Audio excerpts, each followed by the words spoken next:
நீங்கள் பார்த்துக் கொண்டிருப்பது நியூஸ் 21 செய்திகள். தமிழ்நாடு செய்திகளை உடனுக்குடன் தெரிந்து கொள்ள நியூஸ் 21 செய்திகளை பாருங்கள். உண்மை, உழைப்பு, உயர்வு. ஒட்டன்சத்திரம் பகுதியில் ரூபாய் 2.38 கோடி மதிப்பீட்டிலான கடன் அனுமதிக்கான ஆணைகளை அமைச்சர் சக்கரபாணி வழங்கினார்.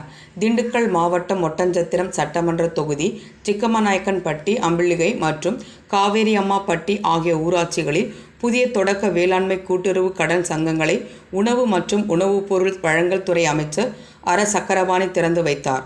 மேலும் கலைஞரின் கனவு இல்ல திட்ட பயனாளிகள் 238 நபர்களுக்கு திண்டுக்கல் மத்திய கூட்டுறவு வங்கி சார்பில் ரூபாய் 2.38 கோடி மதிப்பீட்டிலான கடன் அனுமதிக்கான ஆணைகளை வழங்கினார். இந்நிகழ்ச்சிகளில் கூட்டுறவு சங்கங்கள் இணைப்பதிவாளர் குருமூர்த்தி, பழனி வருவாய் கோட்டாட்சியர் கண்ணன், ஒட்டன்சத்திரம் வட்டாட்சியர் பழனிசாமி, ஒட்டன்சத்திரம் வேளாண்மை உற்பத்தியாளர்கள் கூட்டுறவு சங்க தலைவர் ராஜாமணி மற்றும் துறை அலுவலர்கள் பலர் கலந்து கொண்டனர்.